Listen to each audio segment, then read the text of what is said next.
How we doing, everybody? Welcome to UC Sports. We got a great week ahead of us. I'm Justin Ayer, alongside the man, the myth, the legend, Hector Molina. Good times. They're coming ahead for UConn. The men's soccer team, they're sitting pretty at 8-3 after their first conference win. The famous First Night will be happening next week, and our picks are in, by the way. Team Gino or Team Ollie, Hector? I'm going with Team Ollie. It's Team Ollie all the way. You know, can't wait for another great college basketball season on the rise here at UConn, though. I beg to differ, but we'll talk about that a little bit later. We'll get into that later. But first, we begin on the gridiron. UConn took on Houston in their second AAC game of the season, and things did not go according to Bob Diaco's plan. It was a prime-time Thursday matchup on the gridiron as UConn flew down to Houston to take on the Cougars. And Houston, was there a problem with the Huskies? Houston scored early and often in this one. Second quarter, UC QB Greg Ward Jr. there, airing it out as he found Steven Dunbar in the back of the end zone, adding on to the Houston lead. But the Huskies would fight back with a 60-yard strike to Noel Thomas, who'd end up finding the end zone, making it 28-7 at the half. But it was all Cougars from there on out. And there he is again, you guessed it, Greg Ward Jr., finding the end zone for his fourth of 5 touchdowns. And what happened on his fifth? A SportsCenter top 10 catch by Linnell Bonner to seal the deal for the Cougars. 42-14 is your final score as UConn still looks for their first win in AAC conference play. We are now joined by our football analyst, Andrew Mitchell. You were at the Houston game, and that's why you're here. You're going to break it all down for us. Yes, I was. It was actually, an upsetting game, but fun to go to. Great atmosphere down there in Houston, and definitely worth the trip. Definitely on a prime time. Thursday, ESPN had it covered. Oh, awesome. Definitely. But, things didn't go so well for the Huskies. It was a tough outing there. So what exactly happened out there on the field? Well, there was a lot that went on. But first, the Huskies did come out strong, like they have every game thus far. And they really come out competitive and willing to battle against anyone they go up against, and this time up against the top-ranked Cougars in the nation. And trying to leave behind Syracuse because, that was upsetting, something they didn't want to look forward to, losing, unfortunately, and they just wanted to forget it. Move on, next game. There wasn't a lot of offense in either half, only producing 335 yards combined compared to a whopping 540 for Houston. Wow. It's a big difference. Oh, yeah. And 7 points in both halves. No, you got to do better than that. You had some big explosive plays throughout the game. I saw Bryant Sheriff try to chuck one down to Noel Thomas. He kept overthrowing him, though. So big plays, but they were not able to capitalize, and that's something that needs to change. I also believe that they ran a little too much Bryant, not enough Arkeal Newsome. Arkeal is a great running back, and I just don't see Bob Diaco using him enough. I know they were down a lot to Houston, and they had to get some throws going down, but I see Bryant running the ball way too much. So that's a little costly, and they need to air it out a little more. And Noel Thomas, when you got him, he's one of the best wideouts in the whole league. He's so having a breakout season. Yeah, and senior, repping Norwalk, Connecticut, close to where I am. Yep. Nice to see that, but you got to give him the ball. In-state talent. Yeah, exactly. That's something really nice, especially with Arkeal too from Ansonia, who always produces great talent. But you got to hit Noel Thomas. A guy like that, you saw him produce already, right. And that's something that needs to keep happening. Third downs were rough too. Only converted 3 of 15. You got to do better. 14 first downs in the game, you're not going to win games like that. Defense can't hold it all up. MVP, in my opinion, Justin Wayne, the punter. He was out there almost every drive. Yeah, that's the main guy we saw on the field, especially because the offense didn't stay out there. Yeah, the special teams is great though. Pulio, he's kicking well, and Wayne too. It was just unfortunate we didn't get a chance to go out there much. No, unfortunately. So taking all that into consideration, where does UConn go from here? How do they bounce back for this weekend's matchup against Cincinnati, who always brings a tough matchup when they come here to? Yeah, definitely. Cincinnati, I think they're 10-2 against UConn all time.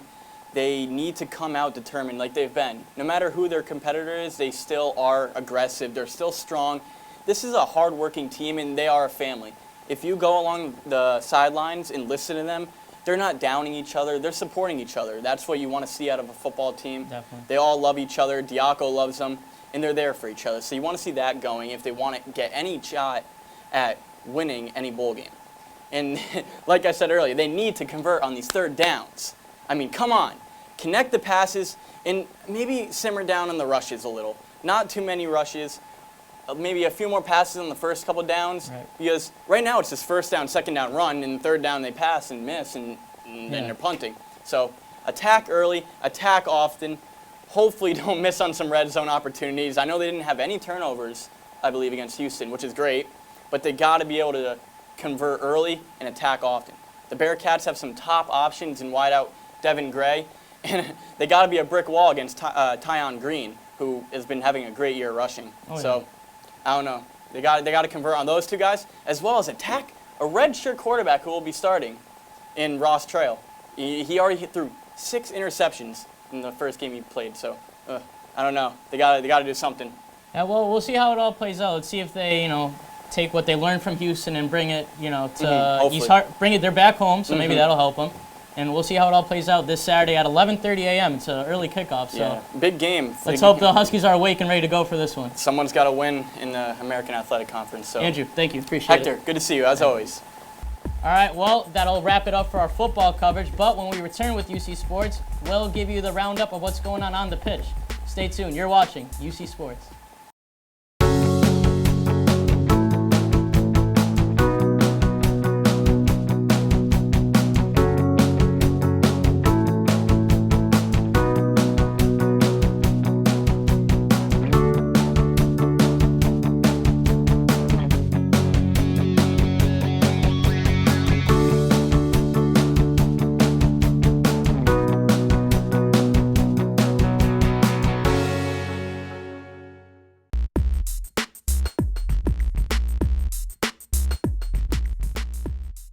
Welcome back to UC Sports. We're going to start off with action from the pitch as the UConn women's soccer team opened up conference play versus Tulsa.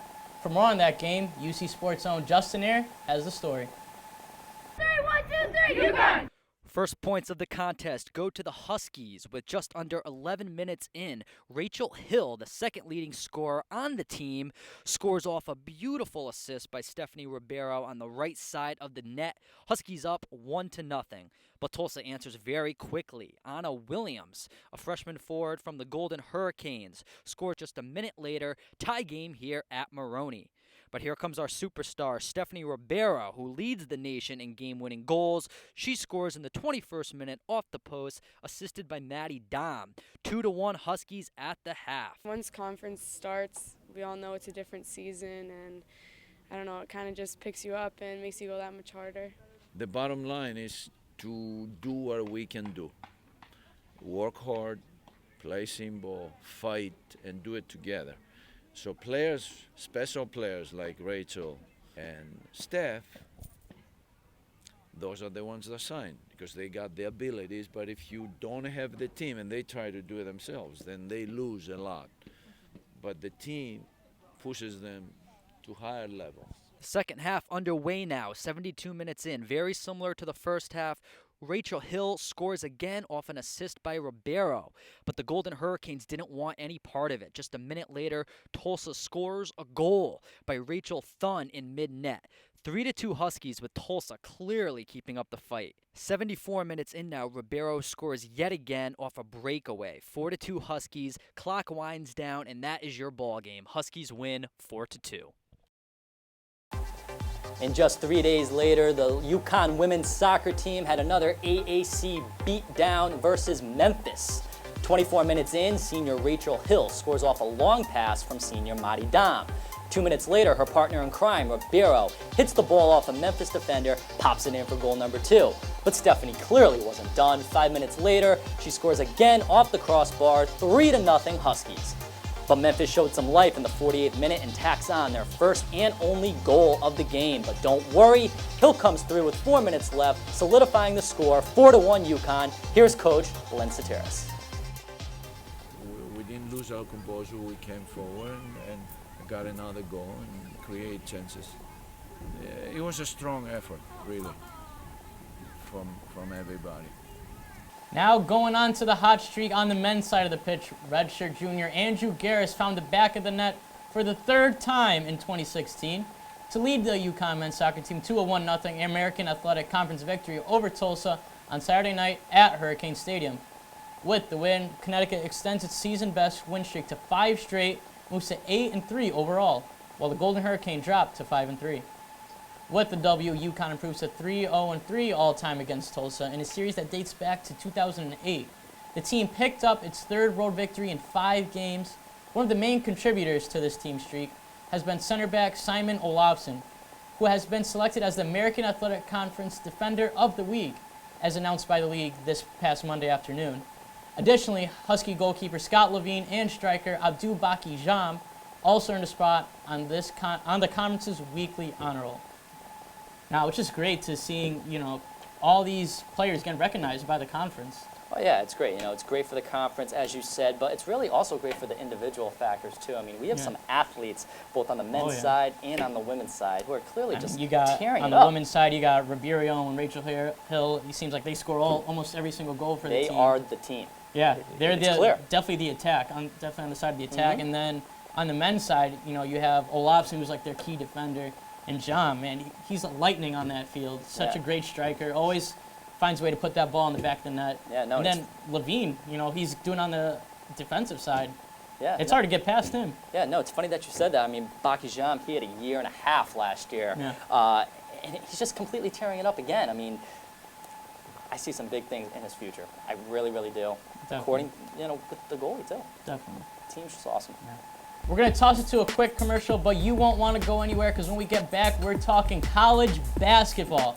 We're getting ready for first night here in stores. Team Molly versus Team Gino. Who you got? You'll find out who we got when you come back. You're watching UC Sports.